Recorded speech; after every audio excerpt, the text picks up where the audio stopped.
At Mount Sinai Hospital in Manhattan, the autumn advanced relentlessly.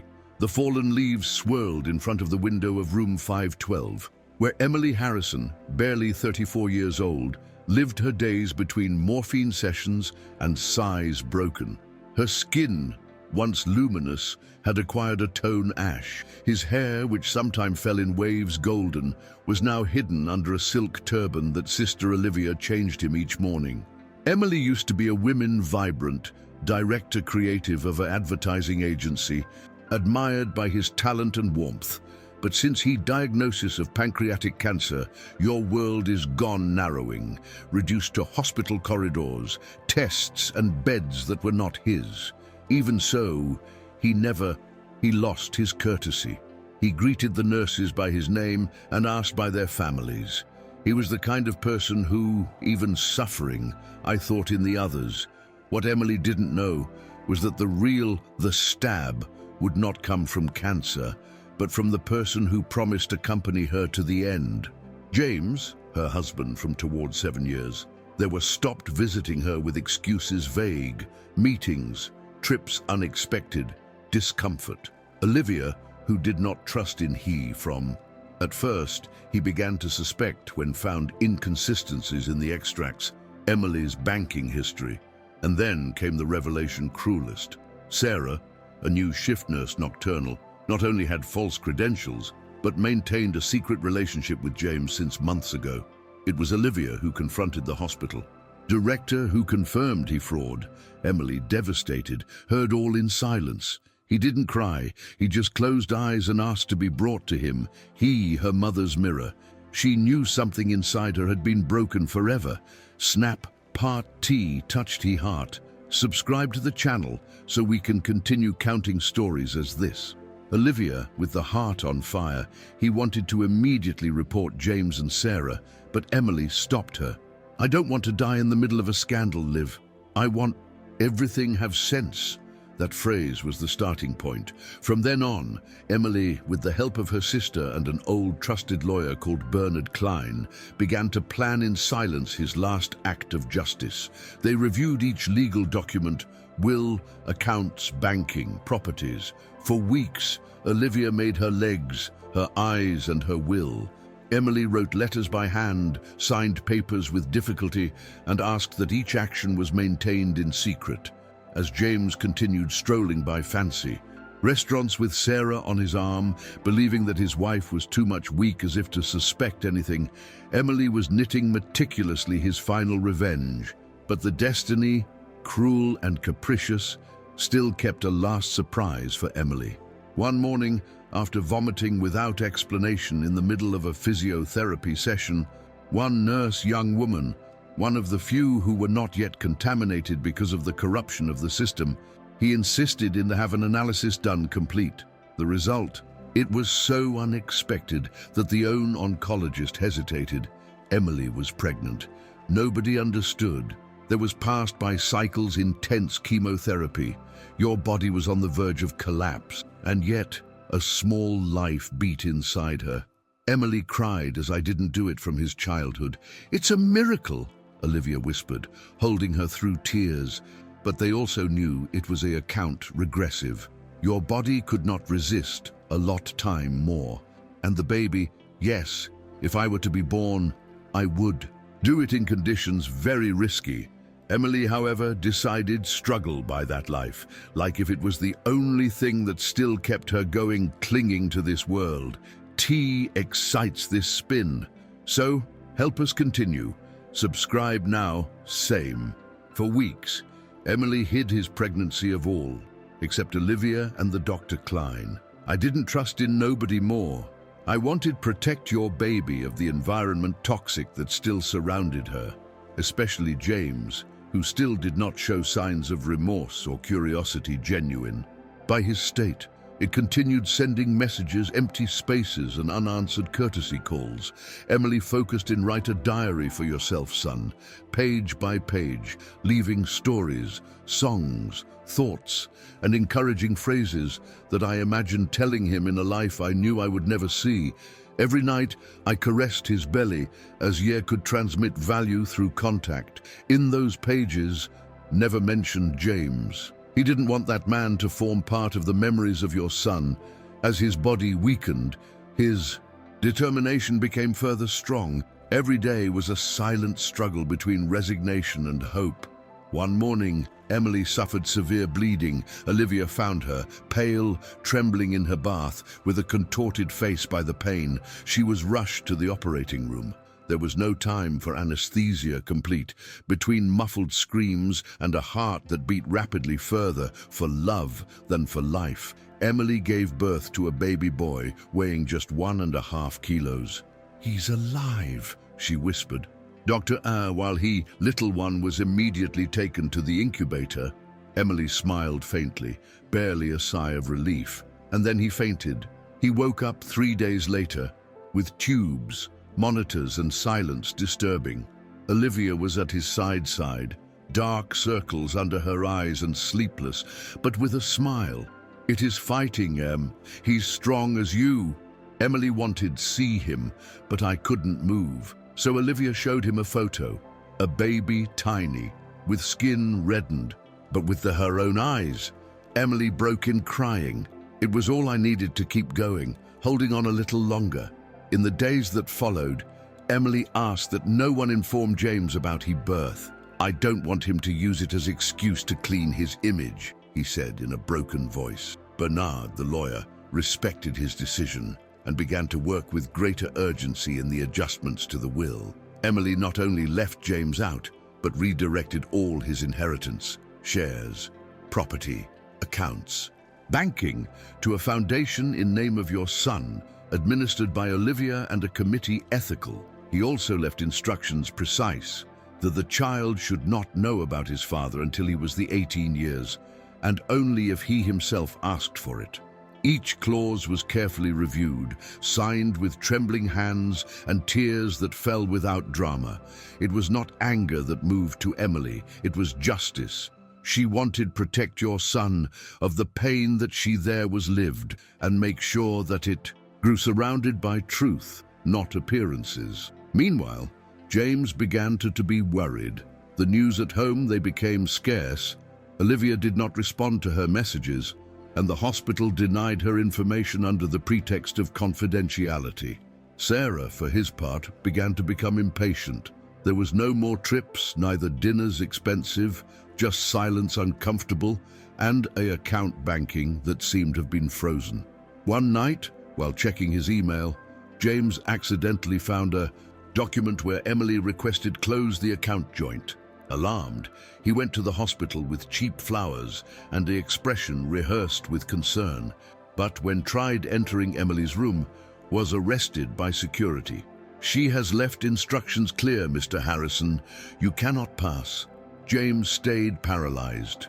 For the first time, she felt something slipping through her fingers. Sarah left that same night. He, without knowing it, had just been all alone. If you are feeling something while reading this, maybe it is the time to move on this channel. Emily knew, so what was it, he moaned. He asked Bernard to set the date for the reading of the will for a week after his death and left all prepared. A letter for James, a wooden box with the ancient family mirror, and an envelope with instructions for Olivia. Each element had a purpose. The mirror was not just an object inherited, was the same one that her mother used to put on makeup in the mornings while telling him stories of courage and dignity. Emily he believed that mirror reflected more than faces. It showed truths. I wanted James to have it, not like symbol of forgiveness, but as a conviction silent. In the letter, handwritten in ink blue and cross-outs emotional E, he didn't insult him. He only recounted what he knew, what he felt, what he lost, and he closed with a phrase that froze the soul. "This mirror tea will show you what I will not be able to tell you, never." Further, Emily passed away in the early morning of November 12th, with Olivia holding his hand and a last look directed towards the photo of his son. There were no words, just a long sigh, like who finally rest. The hospital allowed Olivia to take with him some belongings, including his diary for the child, the turban Emily's favorite, and a small woven blanket that they had left in the incubator. The funeral was simple but emotional. They came ancient co-workers, some nurses, and Bernard. James arrived at the end, without Sarah, dressed in a suit wrinkled and her expression lost. It wasn't greeted with glances warm. Olivia didn't greet him. No one did. During the ceremony, she stood in the background, watching he coffin without tears. Maybe because he didn't have any left. Maybe because I still didn't understand that the true duel barely began. 7 days after the burial, James received a legal notice to appear in Bernard Klein's office. He thought it was some procedure routine, perhaps a property, some compensation. Still, I believed that Emily, despite everything, would have left something. When he arrived, he found Olivia sitting in front of the desk, dressed in black, with her back straight and dry eyes like salt. Bernard, with his voice paused and gesture solemn, the reading of the will began. The first lines were a recognition of their son newly born. To Olivia, to the foundation that would lead he name of Emily Harrison. Then came the silence. Bernard took an envelope sealed and extended it to James. This is for you. It's the only thing she wanted leave him. James, bewildered, opened the letter with trembling hands. Olivia looked at him, fixed, without blinking. The letter was not long, but each line had the weight of a life betrayed. Dear James, it began, don't I write with hate? I write with truth. I knew about Sarah. I knew about the lies. I knew about the contempt. Not only you took. My dignity. You also brought the possibility that our son T knew. But it doesn't matter anymore, because what matters is that I said goodbye with love, and you with emptiness. This mirror T will accompany the rest of your days. It doesn't show wrinkles, neither gray hair, sample consciousness. Every time you look at it, you'll know you lost it. Everything, not because of cancer, but by your own elections. Along with the letter, Bernard handed him the wooden box with a mirror. James didn't know that say. Olivia stood up, looked at him a last time and said in low voice, "Now you understand by why I didn't answer you again." In the following days, James fell in a spiral of denial, reviewed mail, old ones, looked for invoices, tried to find some evidence that everything there was being a misunderstanding, but there wasn't. The lawyer had transferred all the funds. The house where lived together already was in the name of the foundation. The luxury car was sold. The shares were donated. Nothing was left. Sarah, upon finding out, disappeared without leaving trail. James tried contact her, but he was no longer responding. Neither had someone further to go. His family, distant. His friends, opportunistic. After a month, he had to leave the penthouse he rented in the Upper West Side and move into a studio little in Queens. He left the suits expensive in his closet. He started looking work. It was not easy. His name, previously associated with success and elegance, now circulated in whispers, uncomfortable in the industry. It was Olivia who, against all odds forecast, he handed him the first rope. He sent her a curt message. The hospital needs volunteers for the support group for patients, families, terminals. It's not a job, it's an opportunity. Take it or leave it. It took James 2 days to respond. When he did, it wasn't by remorse. It was because he had nothing else to do.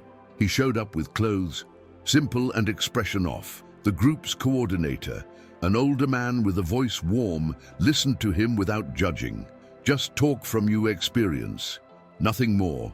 So he did. The second time, he stuttered. The second time, he cried. The third time, he listened, in silence. After a month, the participants, they started calling him by his name. Sometimes they even looked for it after the sessions. For the first time in a lot time, James felt he didn't need hide. Every night, when he returned to his apartment, James placed his mirror on the dining room table.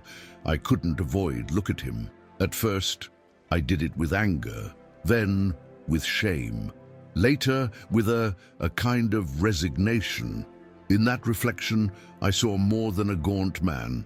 I saw to someone who had betrayed the best that life had to offer.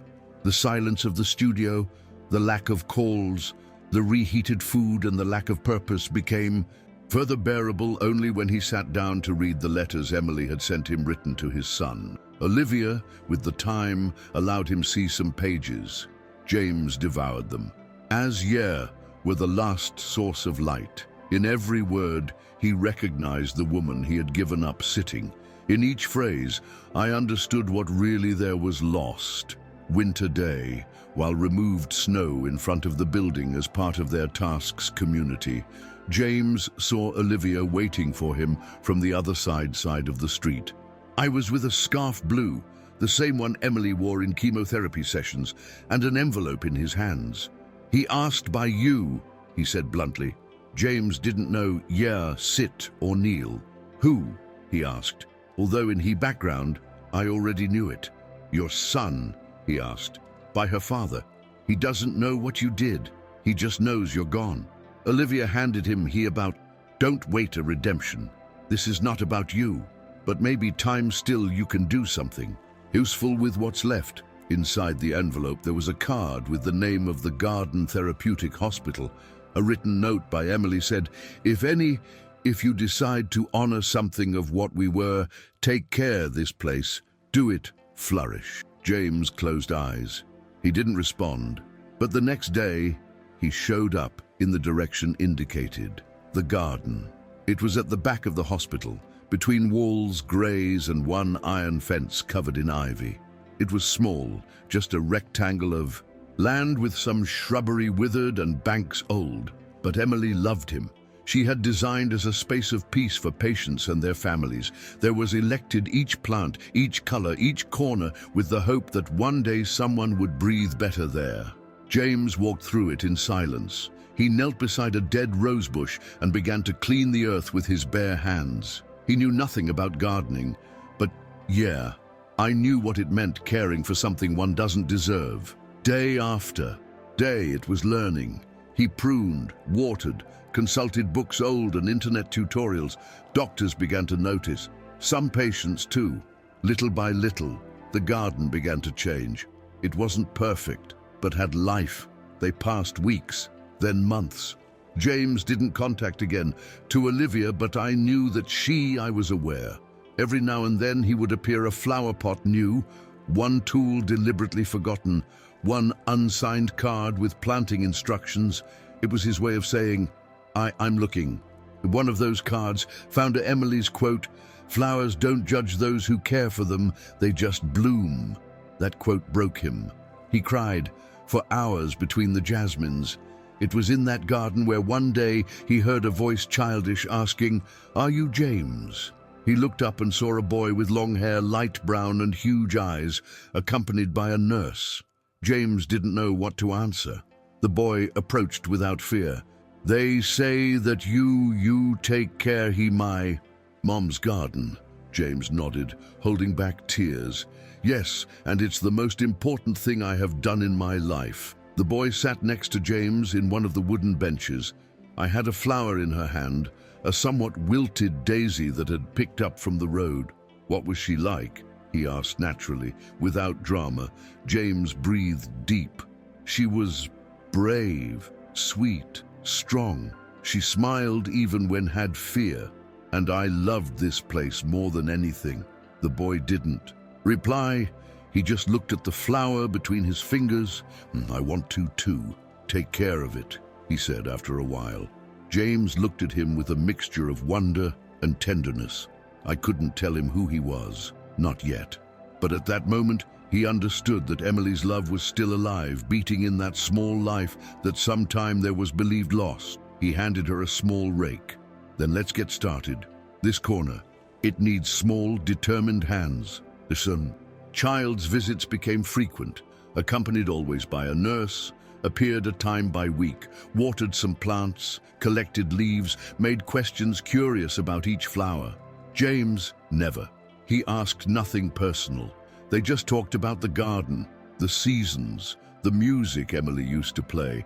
Listen, sometimes the child brought drawings that he left under stones, like were treasures hidden. James kept each one.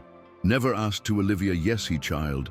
I knew the truth. Never asked permission to feel what I felt. I just accepted each moment as a gift. What there was lost would not be repaired, never. But what is still could build, although small, had sense. And that was enough for him. As the months passed, the Emily's garden was transformed in an oasis within the hospital. Patients in recovery the afternoons passed reading in their banks, relatives in duel. They found consolation among the lilies, and the children in treatment. They ran around among the stonemasons. The medical staff began to call it the Green Miracle. James wasn't looking for recognition, but his figure became familiar. He greeted everyone with respect, listening more than he spoke, and kept a notebook with notes about each flower. In the background, next to the stone wall, he built a small, discreet altar with a plaque, in memory of Emily Harrison. Where life blooms, it remains love. Nobody knew who had it mandate do, but all they understood his meaning. One spring afternoon, while removing dry leaves, James received a call unexpected from Bernard Klein. The lawyer, already elderly, wanted handed over to him in person, something that had saved by request, Emily expresses. They met in a downtown cafeteria. Bernard, with his usual sobriety, placed on the table a package wrapped in craft paper. Emily asked me to do this. I would give it to you only when her garden were full of life, not before. James opened it with trembling hands. Inside, he found a wooden case identical to the one in the mirror. Upon opening it, he discovered a copy of the diary that Emily wrote for her son, with a handwritten note. If you are reading, this is because you fulfilled your part. Do not look for sorry, just keep going. James couldn't contain his crying. Sitting between the murmur of cups and saucers, he knew he was not alone.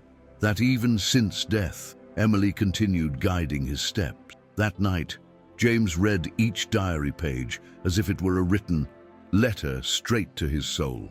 They were words full of tenderness, of simple but deep, of memories, everyday life and dreams that Emily never could fulfill. In some passages, spoke of the future with a hope almost naive. If you ever play a piano, remember that your mother loved it, the sound of the keys as were waves. If any time you love someone, do it without fear, but never without dignity. Each phrase was a reminder of what there was destroyed, and what is still could protect. In the morning next, he returned to the garden with renewed determination. It began to organize small workshops with patients and family members, teaching them how to plant, how to prune, and how to connect with the earth. One day, without warning, Olivia appeared in her garden. He didn't have his usual expression of judgment, neither his rigidity emotional. He just walked up to James, looked at the flowers and murmured, "You did well." It was the first once those words passed between them. James didn't respond. He just hung his head, his eyes glassy, as she placed a small statue of a hummingbird next to the altar. It was his favorite animal. He said that the hummingbird did not stop, never. Like true love, he explained in a soft voice. Since then, Olivia came back from time to time, and when they didn't speak a lot, but they shared silences comfortable. She brought seeds, hot coffee. Hate that was been replaced by a strange form of respect. They both knew it wasn't about reconciliation, but about presence. As the garden flourished, so did his child. His visits were no longer closely supervised. Now he arrived alone, with a small backpack and questions new each time. Sometimes they sat down in his grass to eat cookies. Others, sometimes, simply they watered in silence. James still wouldn't tell him the truth, but each gesture of the child, each drawing, each smile, every thank you, hit him as a living reminder of what could have happened, have been, and was not. One afternoon, while they planted thoughts, the child said to him, "My aunt says that this place was my mom's heart." James gulped and replied, "And you are his heartbeat." The child did not fully understand, but smiled. And in that smile, James found refuge. It was Olivia who eventually opened the door to the past. One afternoon, while they took tea by the garden wall, he said to James, "He this ready? Not to know everything, but to see you like part of his history." James stayed in silence for a long time. "And you?" he asked cautiously. Olivia breathed deep. "Me too. Because in the end, what he remember, it depends on us. And I want him to remember love, not absence." So was like weeks afterwards. James was guest by first time at the child's birthday party.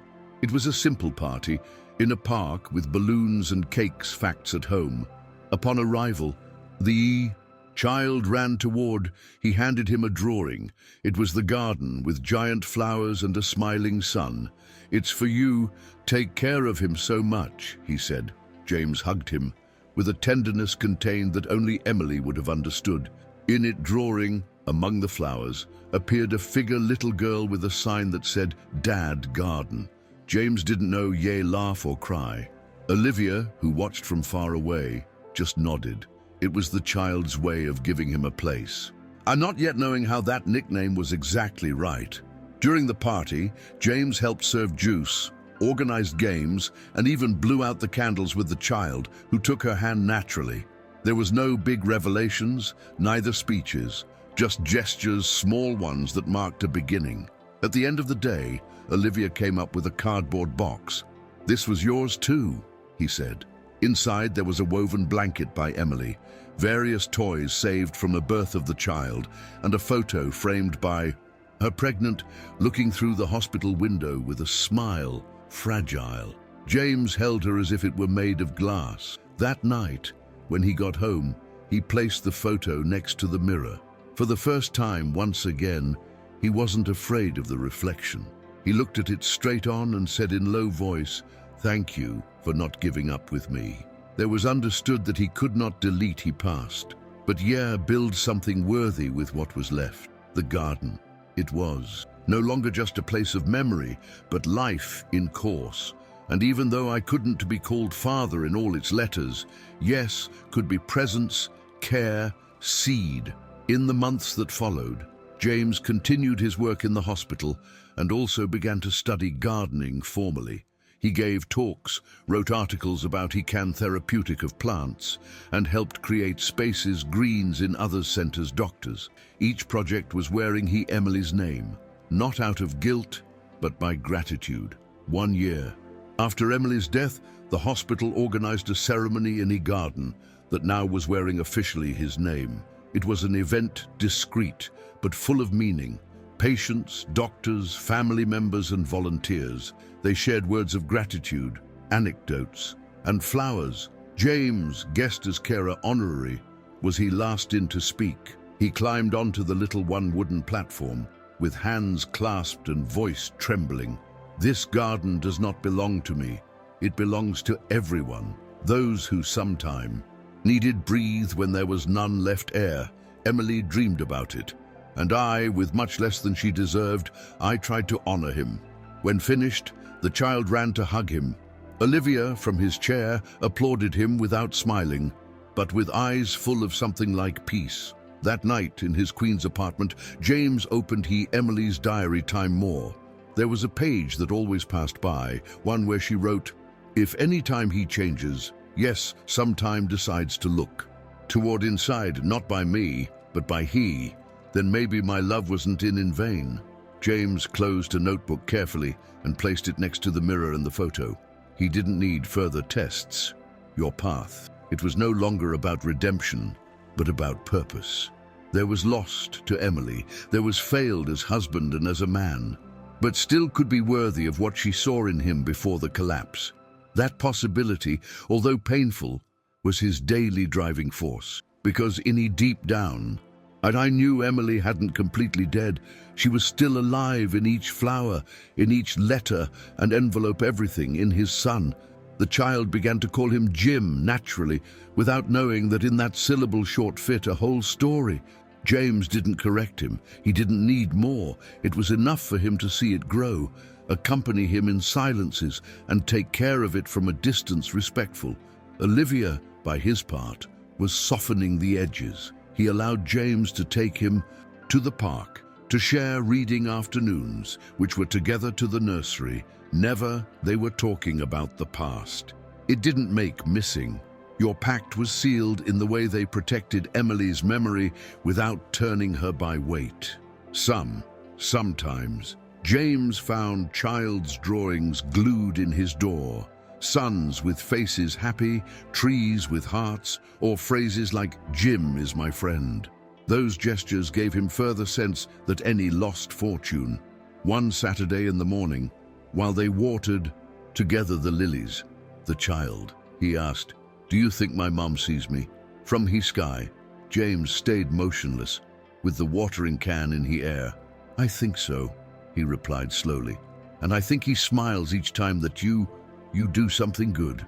The child, it seemed, think about it for a moment, then is going to smile a lot today because suit seeds new ones. James laughed tenderly. He helped her to open her package, and together they planted them in a special corner of the garden. "Here will grow further fast," he said to the child. "Why?" asked James. "Because this is the place where she lived happy." That phrase took his breath away. Unbeknownst to him, child, there was indicated fair the bench where Emily used to sit down. James said nothing. He just knelt down and began to cover those small promises of life. In an occasion, the hospital organized a day for new volunteers. James was invited to tell his experience. Despite the years, after a while, it was still getting worse nervous when speaking in public. But that one afternoon, in front of a group of young people sitting in chairs folding, spoke from his heart. He did not mention names, neither details, only told how a garden had it saved from himself, saying, "One does not come here to give, one comes to learn to look different," he said in closing his story. Some volunteers approached later to thank him. One of them, a 20-year-old girl, years. He confessed, "My mother died here. I never knew how to continue forward, but today you gave me a track." James felt that this phrase was like a seed more, planted without realizing it account. With the time, the Emily's Garden was replicated in others' hospitals, not with the same design, but yes, with the same philosophy, a space for care, connection, and memory. James participated as a consultant in several of those projects. He traveled to other cities, shared his history in conferences, and it was recognized by associations, doctors, without ever ask for it. To each place that went, took with him Emily's diary, the photo and the mirror, not like trophies, but as anchors. Always, I slept with him, mirror on the nightstand, facing him each tomorrow. I no longer saw it with guilt, but as a reminder, silent of whom was, and in who still could become. Because, although not all the days were easy, now every day had sense. The child, who now had almost 6 years ago, it began to understand further things. One day, while helped to hang flower pots in the greenhouse of the hospital, asked, "Did you know my mom before me?" James was still surprised by the maturity of the question. "Yes," he answered honestly.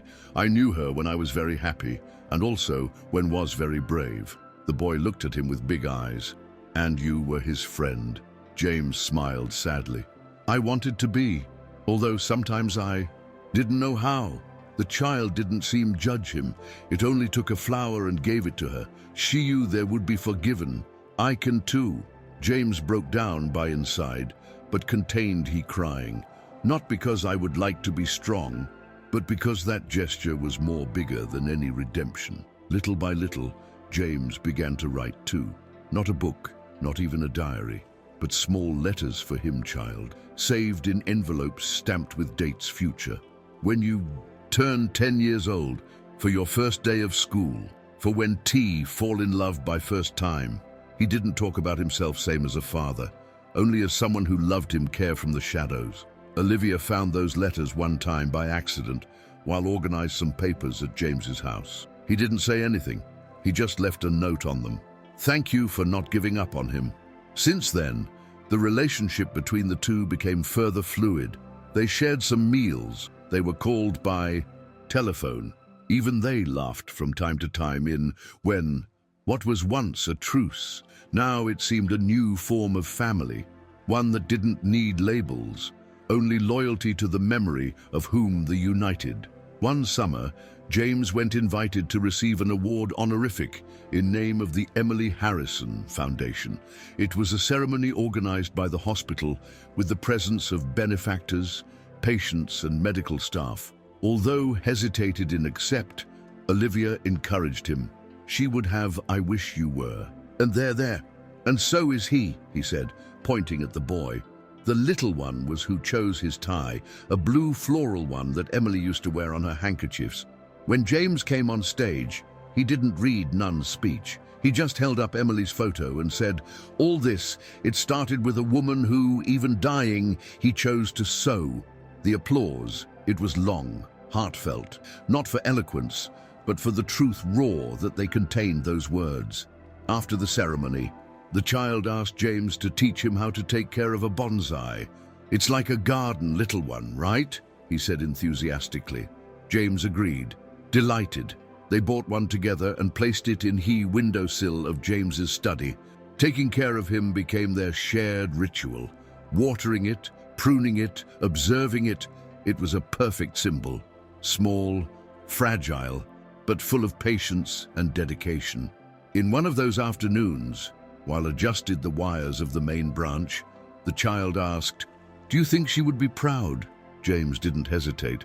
"Not just proud, I would be happy, because of growing with love." The child nodded, as Ye understood the weight of those words, and continued, "Molding your tree with the delicacy of someone who knows that the most strong can also be the most sensitive." With the time, the bonsai became into something more than a plant. It was a kind of witness-silent bond between James and the child. Olivia noticed it. On her visits to the studio, I found the little one watering carefully, cleaning the leaves with a brush fine, or simply watching him with devotion." One afternoon, he saw him write a note and stick it next to the pot. "Thanks, Mum, for send me Jim." Olivia felt a lump in her throat. In the throat. He said nothing. He just hugged the child tightly and asked him permission to take a photo of the bonsai. "It's something to remember this day," he explained, but he knew it was more than that. It was the confirmation that against all odds forecast, something beautiful there was grown in the midst of pain. James also began to document a garden with photographs, captured each flowering, each station, each change. I printed the images and saved them in an album titled "The Days That Yes Were Worth It." The album wasn't big, but each page was full of life. In one of them, he placed an image of the child asleep on a bench, hugging a watering can. In another, a close-up of the ceramic hummingbird that Olivia had left. And in the last one, a photo in white with a note that said, Here's what hasn't happened yet, but I'm really looking forward to it." Heart. It was his way to leave space for the future, to open a door that would have been there before believed closed. Because although the past marked him, it no longer defined him.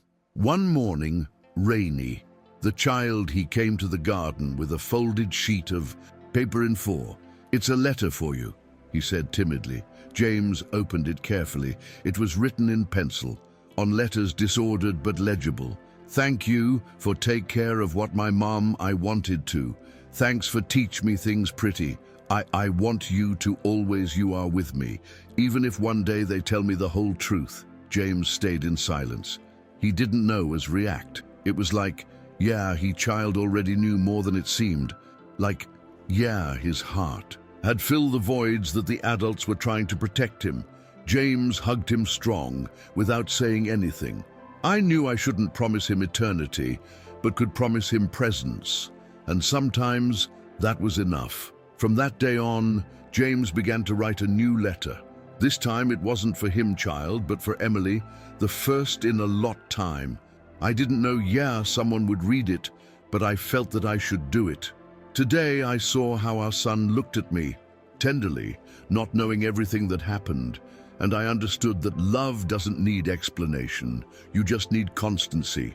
Thank you for have believed in something that I didn't even know you existed. Thank you for not destroying me, even when you could. Thanks for giving me this second opportunity without promising me anything. He wrote each word with firm hands, like if I returned it to him till she lost a little of the dignity that she had stolen. When he finished, he folded the sheet and placed it in the inside of the diary. He didn't hide it.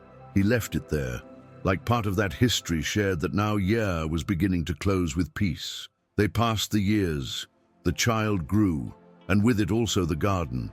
It was no longer just a space inside the hospital, it was a symbol for the community. Schools organized visits, educational, patients they donated plants, volunteers they painted murals inspired in Emily's diary entries. James continued there every morning, watering, pruning, teaching.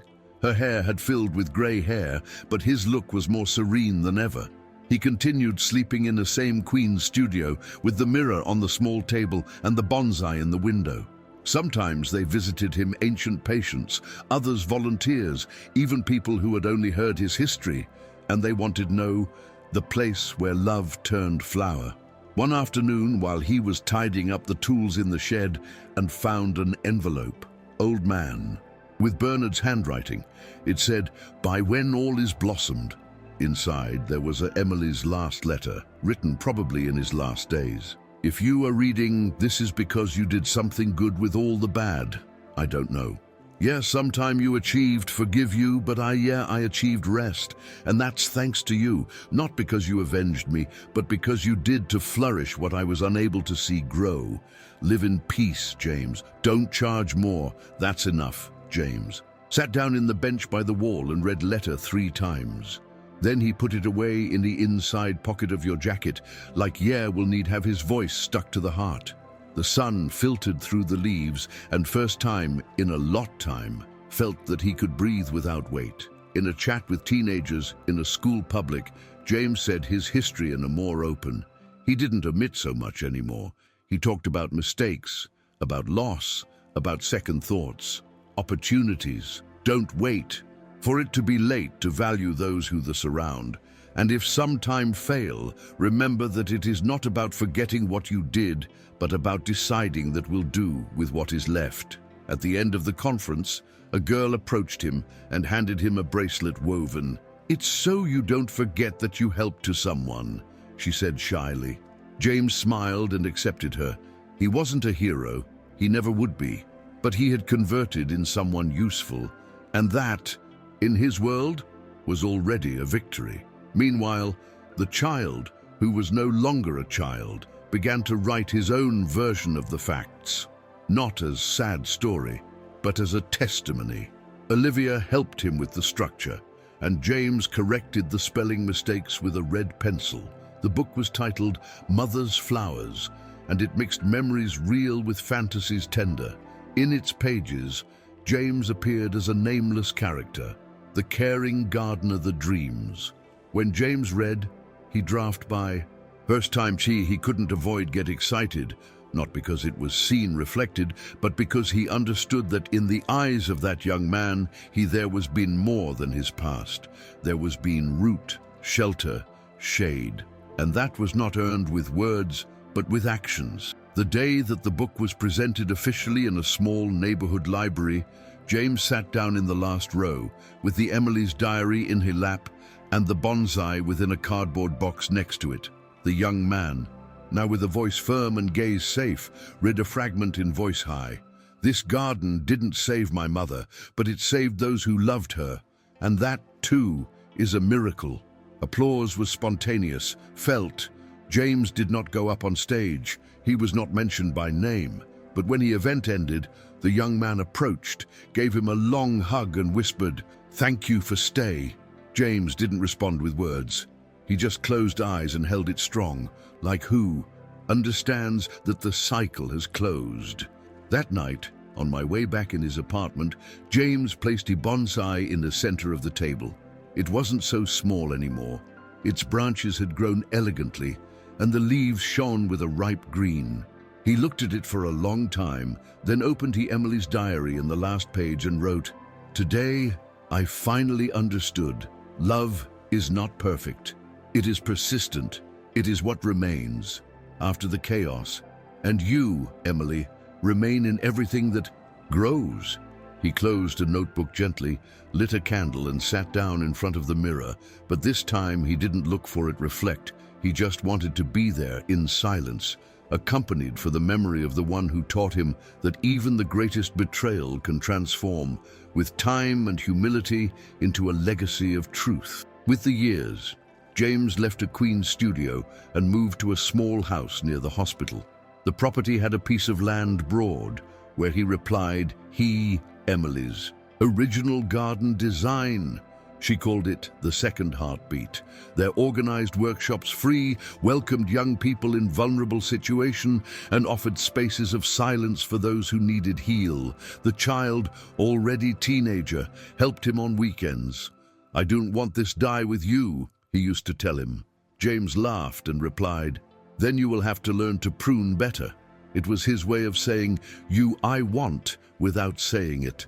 That space became a new refuge, a natural continuation of everything they had cultivated together. In an interview for a documentary about healing and purpose, James was filmed taking care of the flowers without a script. The journalist asked her, yes, some time had forgiven.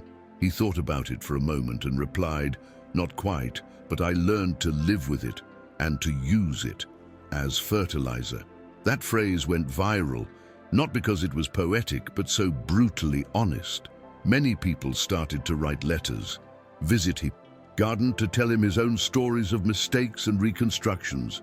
James received them all, not as a sage, but as someone who still was learning, because I understood that healing is not reaching a destination, but commit every day with him path. The young man, already 17 years compliments, one day he asked James if could carry he mirror with him to the university. Not to see myself, but to remember where I came from. I'm coming, he explained. James moved, hesitated at first. That mirror there was been his guide, your judge and his consolation, but he understood that already it didn't belong to him. He handed the wooden box to her with both hands and said, just promise me that you'll look at it with the truth, never with fear. The young man nodded. That night, as James watered the last plants of the day, he thought in everything that object there was witnessed: betrayal, forgiveness, transformation, and now it would be witness of a new beginning. Before the young man will leave to study, organized together a ceremony intimate in a garden. They planted a cherry tree in the center, surrounded by stones they carried, registered the names of the patients who sometime passed by there. Olivia attended too. She brought a framed photo of Emily in glass frosted. They placed it at the foot of the tree, between the roots. James pronounced a few simple words. Thank you for teaching us not to give up. The young man read a poem that he had written, and then they hugged everyone high without haste, like he knew that this farewell was not a goodbye, but a step. The garden was full of open flowers, like if they would also listen. And in his sky, just then, a hummingbird crossed between the branches. After the young man's departure, the garden was left further silent, but not empty. James was still taking care of it with the same delivery, although now with more pauses and less hurry. I received visits, wrote letters, responded messages from people all over a country that they felt touched for Emily's story. Sometimes he was invited to give talks, but I preferred the meetings, small ones, the circles intimate, where could look each person in the eye. He said that the true transformation did not occur in auditoriums, but in conversations around a plant, a bench, a shared mate. He kept a notebook where scored each new shoot of the cherry tree, like, keep a diary parallel to Emily's, but from continuity. One afternoon, while pruned lavenders in the part at the back of the garden, James felt dizzy sudden. He leaned on the shovel. He breathed deep and sat down in the largest bank close. It was not the first time that his body sent him signs, but that time knew that he had to listen to them. He went to the doctor the next day, and the analysis confirmed what I feared, a condition cardiac advanced. It wasn't terminal, but required changes drastic. As he left the office, he didn't think in his history, nor in his mistakes.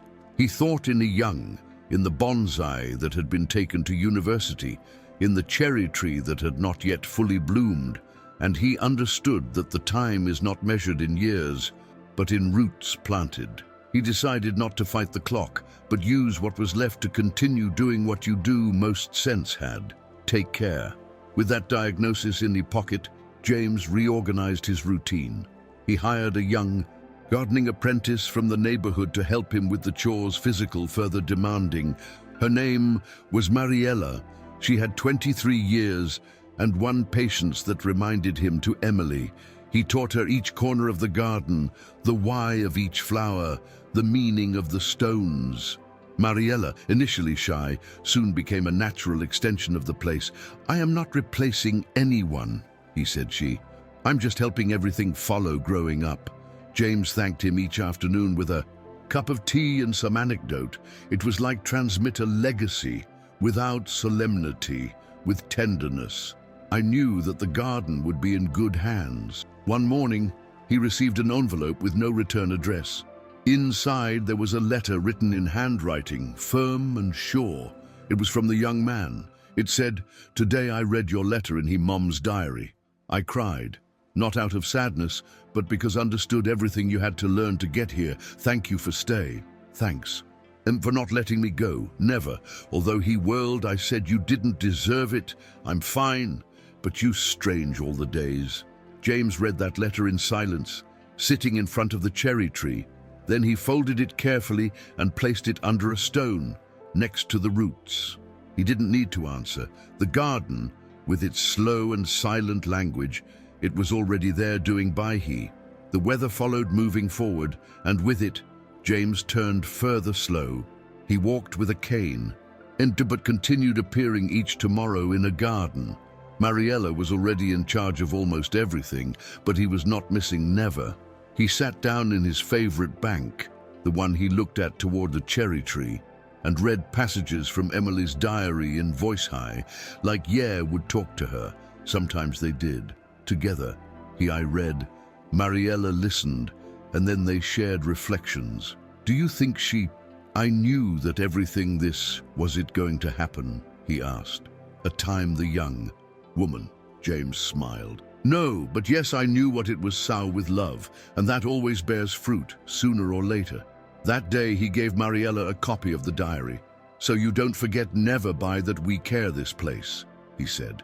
An autumn especially cold, the cherry tree bloomed before its time. It was a phenomenon strange, but beautiful. The pink flowers contrasted with the grey sky, and everything. The hospital was talking about it. James interpreted it as a sign. "Emily is saying that it is time," he commented in low voice. Days later, he wrote a last letter. This time, for everyone those who had passed by he garden, don't stop caring for what you can't see. The earth, the memory, the love. It doesn't matter if we deserve it, it matters if we do it to blossom. He let her within a wooden box, along with the original diary, the mirror, and a photo in white with a note. "Here it goes, as you do, choose build." And then he asked that when will arrive he moment. They will bury him under the cherry tree, no plaques, no names, just roots. The day James left, the darling was overcast, but not raining. Mariella went who found him, asleep in your bank with a cherry blossom among the fingers. There was no drama nor emergency, only silence and respect. The entire hospital observed a minute of silence in your honor, not as symbol of death, but of gratitude. The garden remained closed by 24 hours, in sign of mourning. Olivia arrived at dusk, lit a candle next to the cherry tree, and left a short note. "Thank you for come back. Thanks for stay." The young man, already converted in adult, traveled the next day. He sat down in front of his grave without a tombstone and read in voice high the first letter that James had sent to him, unsigned writing. I will take care of you. Even if you don't recognize me, I will accompany you. Even if you don't name me." In the years following, the garden was maintained more alive than ever. Mariella led new initiatives. The young wrote a second book titled Invisible Seeds, and Olivia, now older, continued visiting each week. The mirror was placed in a special display case inside the hospital, along with the diary and photos of the transformation process of the place. Visitors, they left notes, flowers, bracelets. Nobody talked about James like he'd traitor. Everyone remembered him as the man who decided change, because that was the inheritance. Further, Emily's powerful to show that love, even wounded, can build, not from sorry immediate, but from perseverance. The garden became in symbol national resilience, but for those who knew him, he was still being just that, the place where a woman sowed hope and one man knew water it. With the passage of time, it was established Living Garden Day in honor of Emily and James. Every November 12th, people from all over came with a plant in hand to plant it. In community, there was no speeches, officials, soft music only, readings spontaneous, and children running between the stonemasons. It was a tribute to simplicity, to truth. The young man, now converted in literature teacher, always I read a fragment different from the daily newspaper. His students listened to him with respect, some with tears. In the end, he would usually close with the same phrase, "Everything that grows, grows, because someone stayed." That was the lesson further big that there was received, and which now transmitted. One night, already on my way back in his house, the young leaf through by umpteenth time the letters that James had sent to him left. He stopped in one that never there was open. It said, "When you understand who I am, and still you decide, hug me." Reading it, he felt a mixture of pain and tenderness. James had not sought redemption. There was offered presence, and that, in a world used to abandon, was a radical act. The letter did not speak of excuses, neither justifications. He just said, "Thank you for look at me without inheriting me, resentment. Thanks for allow my story to never end in me." He closed the envelope with trembling hands and put it away in a special box. Then he looked bonsai, already adult, strong, full of curved branches, and whispered, "You did it." In an interview they did with him years further afternoon, the young, already with grey hair at the temples, spoke about his unvarnished story. He mentioned his mother, his Aunt Olivia to the garden, and finally to James. He was anti-hero, she said in a firm. He was a man who failed, but he didn't run away. And that taught me more than any speech about courage. The journalist asked him, some once forgave him. The man smiled. Forgiveness is not an event. It is a sowing daily. And he watered it every day until the end. That phrase went around the country. He became in mural, in song, in motto. But for him, it was simply the truth. A truth written not with ink, but with actions. Mariella, by his part, kept alive the garden spirit during decades, created a gardening program therapy replicated in several countries, and always told the story of James as example. I didn't idealize it. I said that not all those who sow are holy, but all those who care, heal. In his office, had framed a letter from Emily where he said, "Trust in who waters without being seen." That phrase guided his work, his way of leading, of teaching. Every person who passed by his garden received a small seed with a message different, but all ended with the same signature, J and E. Not all they knew who were, but all they felt that, in that place, something more great that the pain had flourished. One afternoon calmly, while Mariella guided a group of children, in a sewing activity, one of them, he raised his hand and asked, "And why? That this is the garden so special?" She bent down to his height and responded with a smile, because was watered with tears, but also with hope. Then he showed them his cherry, already enormous, with its shadow spread out like a cloak. There below there is one history buried, but also planted, and each flower you see is a promise that someone fulfilled his hands. The children stayed in silence. contemplating the tree. Nobody needed further explanation. At that moment, they understood that not everything important is seen. Every so often time, the young he returned to the garden, sometimes alone, other times with his partner, and more forward, with their own children. He always told them the story of his mother in a voice, slowly, without drama. She wasn't just my mom. She was the root of everything. This and he was the branch that did not break. The children did, not fully understand, but they knew that something sacred lived in that place. In one of those visits, left a letter under the cherry tree. He said, "You are no longer, I miss you with pain."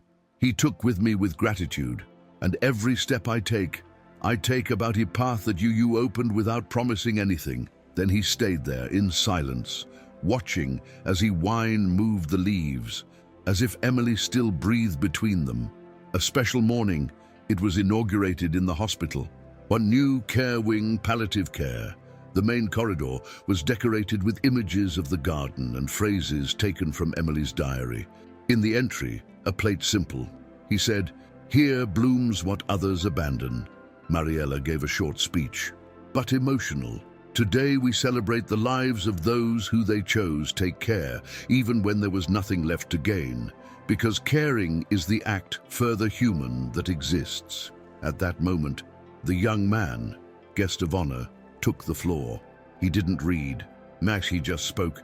This place wouldn't be possible without two people who dared to transform the pain in seed, not them idealize them.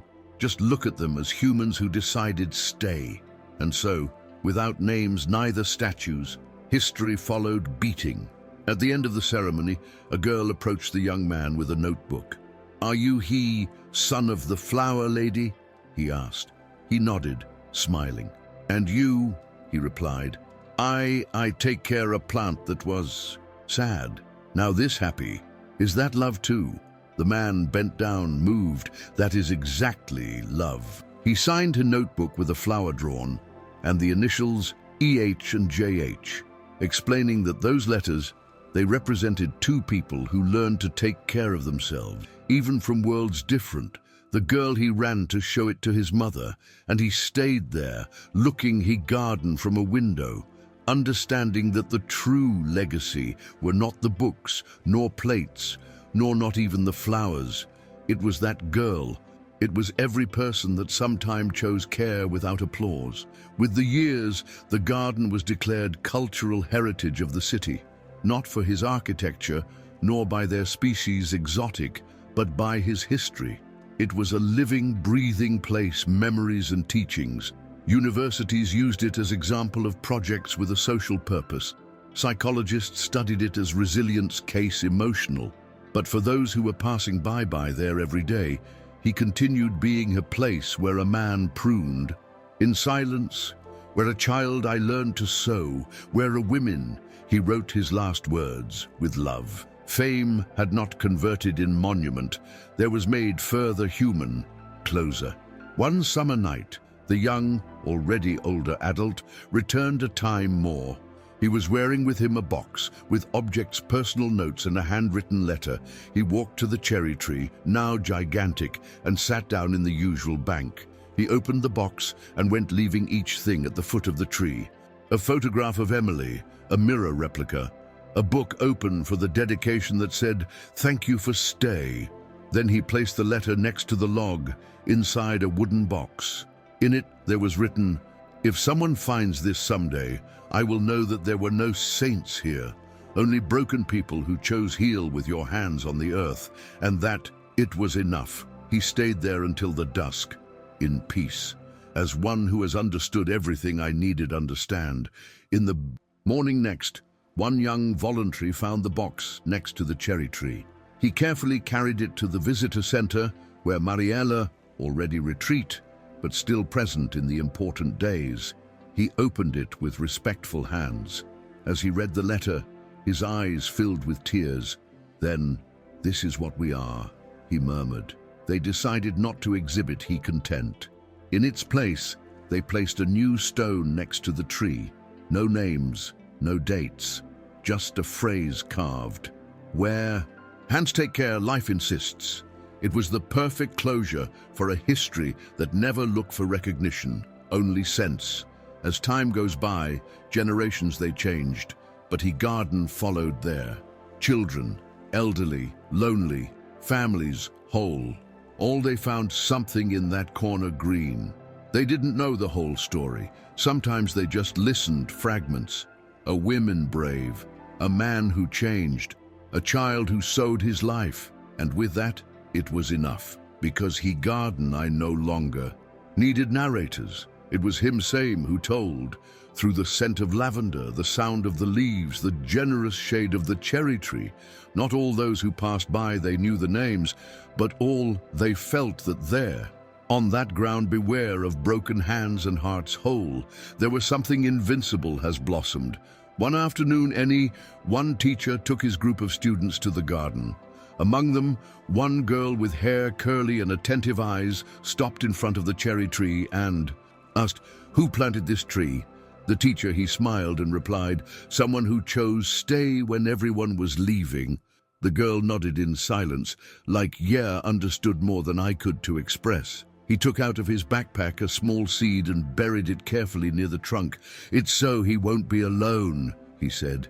And so new history began to be written without words, like all true. That same one night, one hospital nurse, new in his turn, stopped in front of the mural where was Emily's phrase was written, "Trust in who waters without being seen." I didn't know who she was, nor knew the whole story, but something in that line moved her. She took one photo, saved it in his cell phone, and decided write it on the wall of his fourth. In the morning next, without knowing why what, brought a plant to the hospital and left it in the hallway. "For whoever needs it," he wrote on a piece of paper. The gesture was small. But in that place, the gestures small were those who kept the magic alive. The visitors followed arriving, some by curiosity, others searching consolation. Many did not know the names of those who they started everything, but that didn't matter. The garden didn't have plates golden, neither statues imposing. It had worn benches, dirt paths, and flowers that sprouted with a willpower own. There was no talk of redemption there, nor of guilt. It was about care, of choice, of returning, although already nobody wait, to water, even if you don't know how will flourish. It was a space where the human was sufficient, without the need for perfection. On a bench next to the cherry tree, an older woman sat with a notebook. He looked at his around. He breathed deep and began to write. I didn't have relation to the original story, but something in the air inspired words he didn't know he had inside. Today I understood that not everything can be repaired, but almost everything is possible. Take care. And that sometimes, when love doesn't come as we wait, it arrives in the form of a root, a shadow, a flower. He closed the notebook, smiled and left without leaving name. But his text, forgotten in the bank, was found by another person, and so, like a seed more, followed the chain. The garden asked for nothing. It only offered space for each who he would plant what he needed. With the passage of time, Emily and James's names were almost forgotten in the records officials, but in the heart of the garden, they continued alive, not as protagonists, but as origin. Sometimes, the children they asked who there was started everything, and the volunteers would just say, 2 people who learned to stay. It didn't lack further explanation, because He Garden was not a monument to the past, but a school for the present. Each flower was a lesson. Every fallen leaf, a farewell, well done. Every new shoot, a chance. Did you get this far? Then prove it was worth it. Subscribe, comment, or share this history. One night silent, an old man stopped in front of the cherry tree. Nobody knew him. He came from another city. He was wearing an expression calm, and one small plant in a flower pot broken. He approached the tree, placed it next to the roots, and said in low voice, "Thank you for have existed." Then he sat down on a bench and remained there until the dawn. Nobody asked him his name. Nobody bothered him, because in that place, the gestures they spoke more than words. And everyone they knew that, who I came there with something for Sao, always I found a little piece of the answer among the flowers. The old man. He returned the next day. This time brought I get to his granddaughter, a little girl smiling that she wore a notebook full of drawings. They sat down together in front of the cherry tree, and he told her a story. Here, ago a lot. A woman he wrote with flowers what he could not to say with words, and a man decided stay and read it. The girl I listened attentively, drawing each thing that he mentioned. A hummingbird, a mirror, a bonsai, a garden. In the end, he wrote below, here bloom those who do not give up. Then they left he drawing among the roots, without signature, as it was always done over there.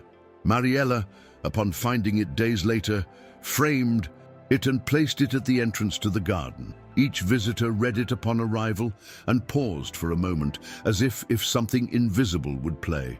Nobody knew who had it written, but all they understood his message. The garden, in his essence, it was that, a refuge for those who had fallen, for whom were learning to get up, and for whom they didn't know yet as do it. A place where the words grew like flowers, slow, imperfect, but deeply true. Where no one asked perfection, just presence, and where, no matter the pain, always there was something ready to sprout. The young man, already old man, returned a last time to the garden. His steps were slow, but his look continued firm. He brought with him one thing only, one seed wrapped in a handkerchief embroidered with the initials E.H. He planted it near the cherry tree, right where as a child there was buried his first drawing. No one accompanied him, but neither I was alone. I felt everyone's presence, those who sometime they took care of that place. He sat down in the bank, looked he darling covered in clouds soft and murmured, now it's my turn stay in another way. He closed eyes with a smile light, like who understands that there are no goodbyes when you have sown well. The seed he left germinated with force. It became on a young tree, with shiny leaves and trunk firm. Nobody knew that species was exactly, but everyone called it the legacy tree. Around the visitors, they began to leave letters, stones painted, small objects, as if sensed that in that corner a cycle was closing. The cherry tree, witness of everything, continued blooming every spring, and the garden, more alive than ever, continued to welcome those who did not seek answers, but a place where heal in silence. No judgment, no labels, just earth, memory, and love. As the days passed, that new tree began to lean slightly toward her cherry, like would search, shelter, or shared a secret. Mariella, already very old woman, watched him from a bench with its grandson. Do you see how they hug each other? He said, pointing to the way the branches they were almost touching.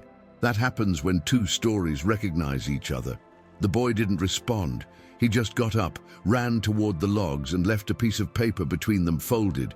Nobody opened it, but everyone. They knew that, in that gesture, there was also a seed. And so, as there was started a lot time back, the story continued growing, without noise, without a written end, only with hands that care, eyes that remember, and hearts that decide stay. Because in the end, it wasn't a history about betrayal, neither about death. It was a history about what we do with the ruins, about like a garden can become in confessional, on the altar in cradle, about as a woman still on the edge of the abyss, chose Sao love, and about how a man, broken, by inside he decided stay to water it, and although their names can erase with it time, the flowers that are born from it history continue saying, without words that true love is not always saves, but always leaves root. Snap History Tea, let a footprint help us continue sowing emotions. Subscribe to the channel and keep this alive garden of stories.